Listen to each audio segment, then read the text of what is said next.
We're here in the WPTV newsroom. I'm Michelle Casada here with Dr. David Dodson.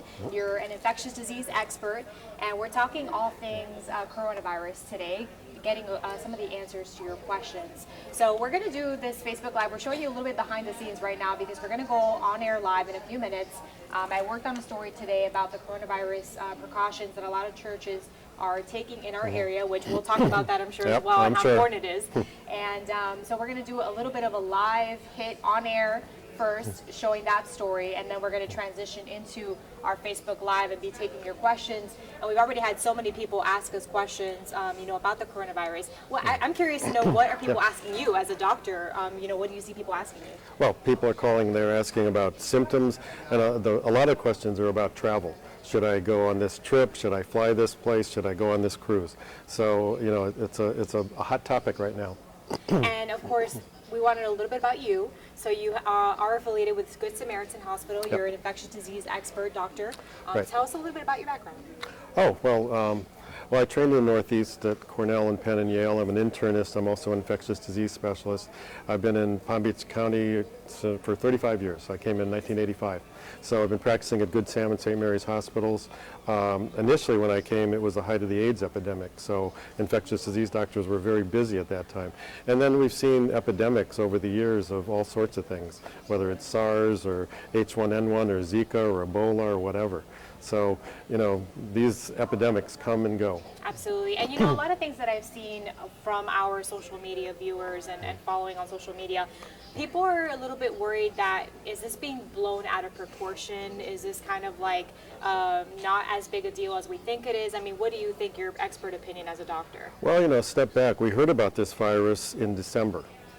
And over these last 3 months, it's become a worldwide pandemic infection. And, thousands of people have died, a lot more have been infected. We don't know how many have been infected because in the United States we don't have enough test kits. So we actually don't know who has it and who doesn't. But to go from a market in Wuhan in December to a worldwide pandemic in 3 months, I mean, that's a phenomenal rate of spread. So, and at this point, there's no reason to expect it's going to suddenly stop. So it's a potential for a very serious pandemic. Yeah, and not to scare people, the coronavirus has been around for a long time, right? This is just a different strain that we're seeing. Yeah, so coronavirus is typically when you have respiratory infections every year, year in, year out. There are certain viruses that do it. There's influenza, there's something called respiratory syncytial virus, there's rhinovirus, which causes a common cold, and about 10 to 15% of all upper respiratory infections year in, year out is a coronavirus. In 2003, a special coronavirus called SARS caused a worldwide epidemic. And then we've also seen MERS, which is a Middle East variant of that. So this is the newest and the latest variant. Different strain, COVID-19. Different strain, that's right. And so I just want to catch up people who may just be joining us on Facebook Live. We're trying something a little different today. We are going to go on air in a few minutes. I worked on a story today about churches in our area getting ready, prepared to kind of be able to limit exposure of the coronavirus in their churches. But we wanted to open the floor to you all to be able to answer questions. So we invited Dr. David Dodson. He's an infectious disease expert, and he's going to be answering questions for you shortly. We already have a lot of questions that viewers have been telling us about. So we are going to go on air in just a few moments. So it might be a little quiet for a second just because we're getting cues. There's a lot of stuff going on in the background, but we will be with you just shortly and be able to answer some of your questions. All right, so they're in our story right now. Okay, so you just give me a cue. I mean, I can hear it, but you want to cue me? Me? Yeah. He doesn't have IP. Oh, okay. Okay, no worries.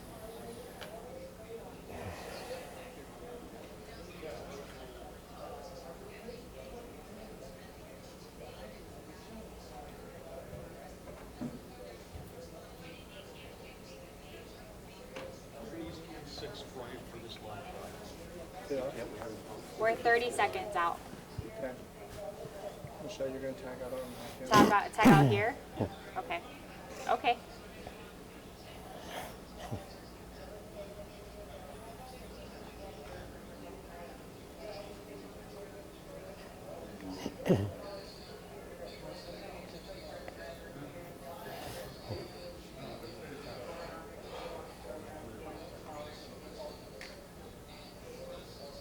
as some clergy members are discouraging church members from hugging or shaking hands just as a precaution. The Diocese of Palm Beach also put out a guide for churches on the coronavirus and is also asking any church members, if they are sick, stay home and opt in for a televised mass instead. So of course, religious members of the community are taking this very seriously, and we're here with Dr. David Dodson. He is an infectious disease expert. We're going to continue this conversation on Facebook Live on WPTV's Facebook page. He's answering all questions about the coronavirus, so join us if you want to continue the discussion.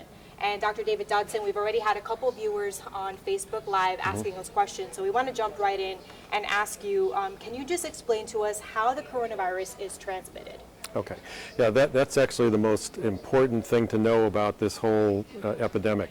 So when a person is infected with coronavirus, they cough or sneeze, and the virus is expelled on little air droplets, which travel on average up to 6 feet away from that infected person. And so if you're near that person and they sneeze in your direction, you could inhale the droplets and get the infection that way.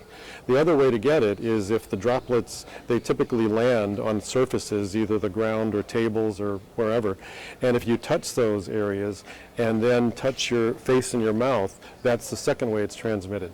The coronavirus is it's susceptible to all the usual bleaching agents, and it's actually a little bit of a fragile virus, but coronavirus cannot penetrate skin. So it has to go in through an opening, so like your face, your eyes, your nose, your mouth. Right. It won't go through any other place. And so we did have a question from Marie Garcia on our Facebook page, WPT Facebook page. She asked, okay, so hand sanitizers are selling out. So she's asking, would 70% rubbing alcohol in a spray bottle work the same? Anything over 60% alcohol is generally good to kill the virus, but really soap and water, hand washing for 20 seconds is really the best way to clean your hands. Do we know how long this virus lives on surfaces? Because we know we talk about being able to sanitize with the flu. I mean, is it kind of the same lifespan? What do we know about it? What we know is that the virus, when it lands on a dry surface, it can persist for hours, or there have been actually case reports where it persists for several days, up to 9 days. So they've isolated it. So it could persist for a little while, and that's why on public areas, sanitizing all these areas that people are in contact with is a good idea. Okay, and so symptoms. A lot of people have asked questions about the symptoms because they're very similar to the flu. This is coughing, sneezing, shortness of breath, all of that kind of stuff. Okay. So we did have a question earlier today. People want to know just what kind of symptoms can you get? Can it be a combination of those symptoms, or is there one that's a telltale all that you know, hey, you might have coronavirus? From a clinical standpoint, there is no telltale symptom. The symptoms of upper respiratory viruses, including influenza and coronavirus, are basically the same. People get cough, fever, shortness of breath. The coronavirus has been associated in a few instances with GI complaints like diarrhea, but from a clinical standpoint, it's impossible to tell.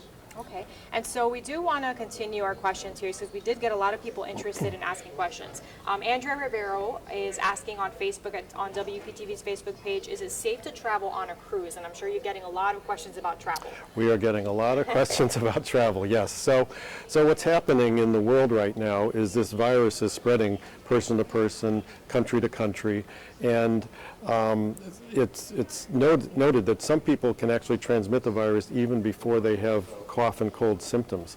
So if you're going on an air flight, or if you're going on a cruise, or if you're going to some public gathering, if somebody in that area is infected, they could potentially infect you. And so if you go on a cruise and you find that somebody's infected and then a few other people are infected, your cruise could be quarantined for up to 2 weeks. So it's a calculated risk. So when you travel, you have to be prepared for that. So what I'm telling people is it's kind of a risk-benefit. If the travel is absolutely essential, then okay, you got to go.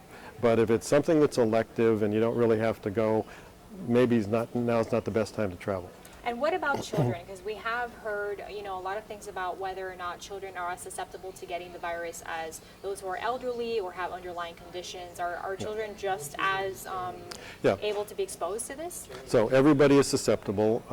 The thing about a new virus is that nobody has any immunity. So the entire human population is susceptible to this virus. We have noticed that children seem to have a milder illness. So that's a little bit comforting if you're a parent. But the people who are most effective are the elderly, people with chronic diseases, especially lung diseases, COPD, asthma. When your respiratory tract is damaged and the virus comes in, it can get much worse real quick. Okay, and Connie Ferretti wanted to know specifically about children that have underlying issues like asthma. Are they going to be just as susceptible or even higher risk than those elderly, who are elderly and may have those underlying issues as well? Children or adults with respiratory disease are more susceptible to the virus. Anything that damages your bronchial tree makes an infection you're more susceptible, and it could be worse. So if you feel like you have these symptoms, you don't know if it's going to be the flu or coronavirus, what are you telling your patients to do if they call you, they say, hey, I think I may have coronavirus? Yeah. Well, I've been practicing infectious disease for 35 years, and the one thing that's really changed over this period of time is the interconnectedness of the world. We're a very small world. It used to be you'd hear about a weird disease in Africa and that's all it is. But now if it's Ebola and there's a plane ride, it could be right in your town.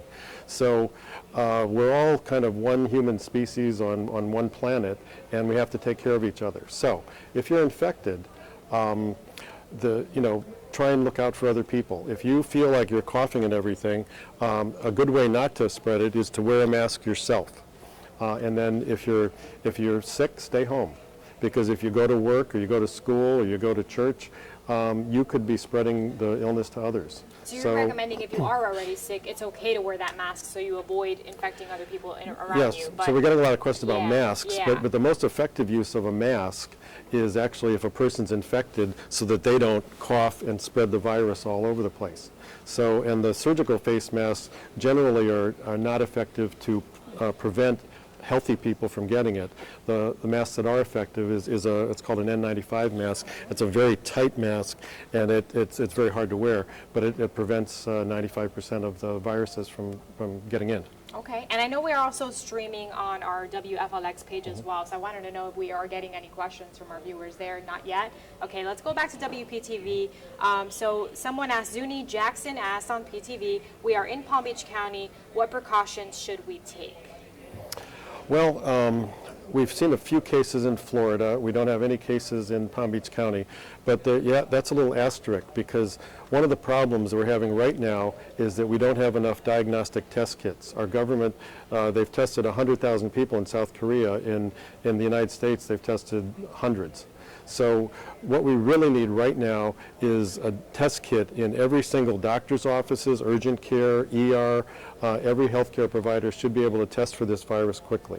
That's how you know it's here. And I think when there's wider distribution of test kits, we're all of a sudden going to see an increase in the amount of cases, because they're probably here, but we just don't know it because we haven't tested it and confirmed it. So how do you approach a situation like this? Well, it's probably like you should hope for the best and prepare for the worst. So chances are, and if it isn't in Palm Beach County, it soon will be.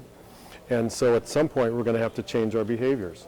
So I know we came in today and we elbowed, right? That's right. We didn't shake hands, we elbowed in. Yeah, That's and that's exactly another right. way to limit contact as well. Well, that's right. So if somebody is obviously sick and coughing, stay away from them.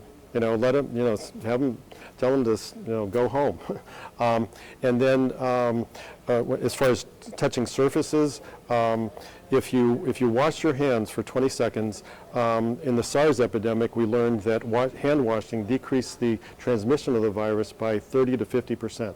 So it's a very good thing to wash your hand. Be compulsive about it. Wash those hands. Yeah, and we've heard too, and I don't know what your opinion is on this, but we have read a lot about the masks, if you're not sick, you can actually increase your risk of getting sick because you're constantly bringing your hands to your face if you're adjusting the mask or putting it on. Have you heard of anything like that? I know the Surgeon General put something out recently about the mask. Well, yeah, I mean, the one thing, if you're wearing a mask, that might help you to remind you not to touch your face. But wash your hands and don't touch your face. Those are and then don't breathe in any, if you're nearby, close proximity. That's really the way to stop it. So I did have a question. I'm trying to find it again because this was a very good question. I mean, we live in Florida, so everybody has allergies. I apologize to the person who asked it because I can't find your name now, but they did want to know if you have allergies, are you more susceptible to getting this virus? Not the typical upper respiratory allergic rhinitis, but if you have bronchitis, chronic bronchitis or COPD, then yes. Okay. And so Petra Welch asked on Facebook, would you advise an elderly person with a compromised immune system to stay at home from Sunday church services? Yeah, so if you're, and a specific population I'm really worried about right now is the nursing homes, because you have close proximity of elderly people with chronic medical conditions, and if the virus gets into one of those, it could be very serious. So if you're in that category, then the less contact you have with the general public, the safer you're going to be. So in this case, if you do feel like you have an underlying medical condition and you feel there is a risk, you would say stay home. And like I know the Diocese of Palm Beach was saying, watch the Mass online or watch it, in another way instead of exposing yourself if you think you might get sick. Those are all good tips. And then, so Ed Galbraith asked, and he wanted to know if anyone personally knows someone who has been diagnosed with coronavirus. Have you ever diagnosed someone with coronavirus? No, because there's limited access to the diagnostic tests. So up until now, you had to be had to just arrived from a foreign country or something like that. But as diagnostic test kits get more available, we will be. But right now, it's only diagnosed through the Palm Beach County Health Department, and they have to send a confirmatory test to the CDC.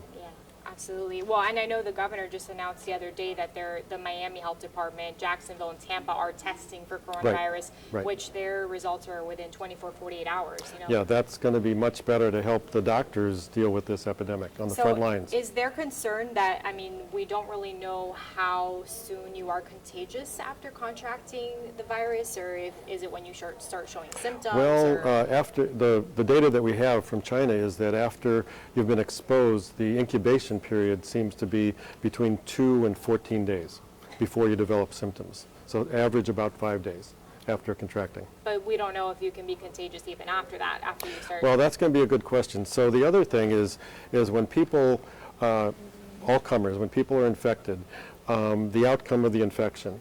In about 80% of the cases, it'll just be a mild cold and you'll be fine. In 20%, it'll be a little more serious. You may end up in the hospital, and then in a very small percentage, 2%, and based on the China data, there's potential mortality. So most people, 4 out of 5, when they get the coronavirus, it's going to be a mild illness, and they'll be fine. And then the next question is going to be, when can they go back to work or school? Well, from a virologic standpoint, the way to make sure about that would be to test them after they're clinically better and do a coronavirus test, and the current criteria are to have 2 negative tests at least a day apart. But we don't have enough of the test kits. Right. So, but that's a strict virologic criteria. But mostly it'll be when you're clinically well, but it seems like people may shed the virus for some time after that. And we don't know that. Most, healthy adults will be able to treat this as a mild illness. They'll get over it. Right. The issue is who you may expose it to that, it may have a larger impact on. That's true.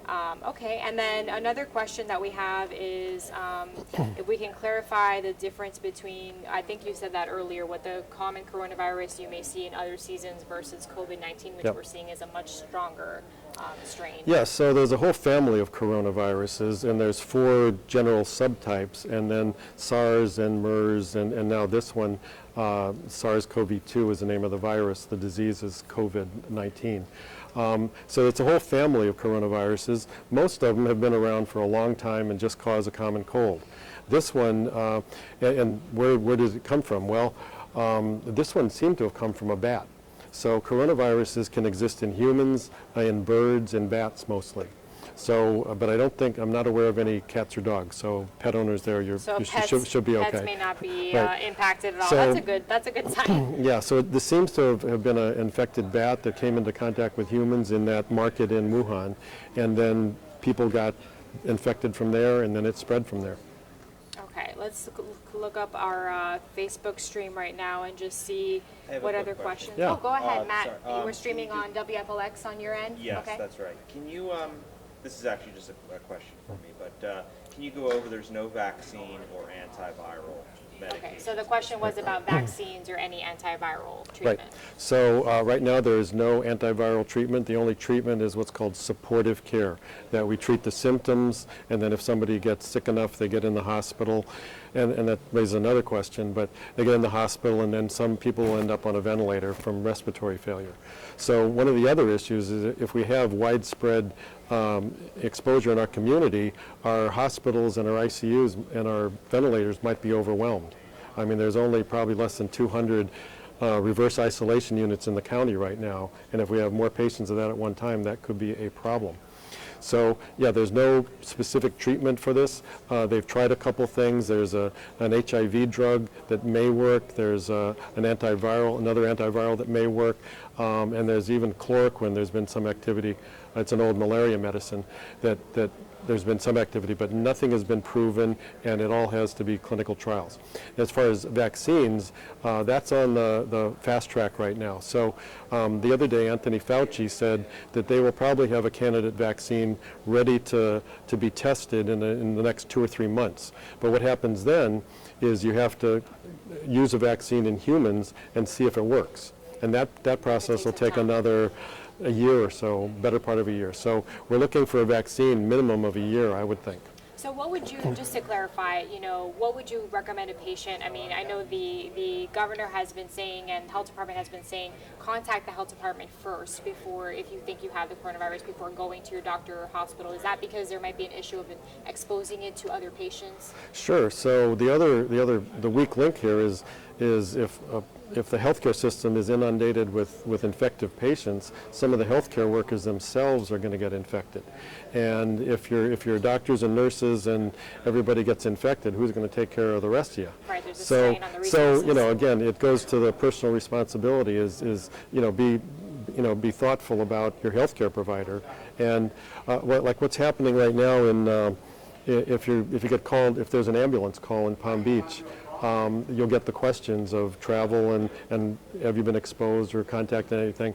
And if there's any possibility, they'll pick you up in a special ambulance with all the precautions and somebody in a suit, and then they'll bring you to the Good Samaritan emergency room, and they'll park outside, and then they'll tell the emergency room to, there may be a potentially contagious person here, to allow the emergency room to isolate them immediately. So it's not just going to walk in and be exposed. Right, you have to be isolated. And so we have gotten a lot of questions about mail, and Yvonne Woodcock over on our WPTV Facebook page is asking, what about packages I ordered? Can it live in the mail if something, if an envelope is licked or something like that? Yeah, well, it's a good question. It's the same if the virus is on any surface, it could persist for up to several days. But again, it's not a very hardy virus, so it doesn't take too much drying or heat or any exposure to kill it.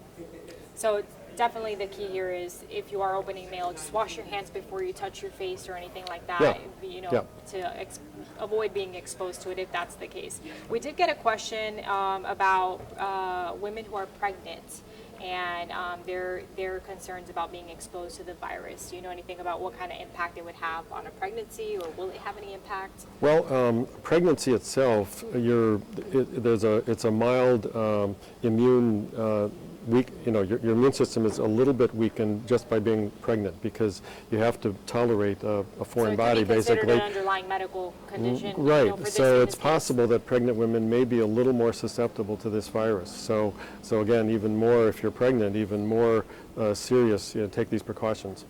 Does getting the flu shot at all help? with this virus. And I know earlier this week we heard the governor talking about just in general it'll alleviate the strain on medical staff if you show up with flu symptoms at the hospital and they're trying to figure out whether or not anything is related to coronavirus. At best, the influenza vaccine works about 50% of the time. It's not 100% at all. And if you do have the flu, then you're more susceptible to get the coronavirus. So it's a good idea to protect yourself to get an influenza vaccine. It won't protect against coronavirus, but it might help you not get infected with the coronavirus. And it'll also save you a doctor visit, because if you don't get the flu, then you don't have to go to the doctor. And so then that sets off these whole bunch of questions. Absolutely. How long do you think we might be seeing this stick around for? Yeah, well, You know, we have flu seasons, and we know normally right. when they die off a little bit. You know, Right. I've heard people talk about maybe in the summer it might die Yeah. down. I mean, what do you think? What's your prediction? So most respiratory viruses, there's the winter season, and then by the summer, as schools are out, people are not in close contact, most of the respiratory viruses will go down. So, but this is a new novel virus. We don't know exactly what it's going to do. And in the 1918 influenza pandemic, they had an initial bump, and then it seemed to get better, and then come fall, they had a steep rise again, and with a lot of people dying. So it's a little unpredictable. I think probably will peak at some point in the United States. It'll probably go down in the summer, but the big question is going to be, is it going to have a resurgence in the fall? Well, thank you so much. Is there anything that you would like to add that you feel we haven't asked, or maybe your patients are asking you and we haven't touched on the subject yet? Well, again, when there's a new infectious disease, what we have to do is we have to manage the infectious disease, and there's right along behind it is an epidemic of fear. So don't panic. Most people will be okay. You know, some people will get sick.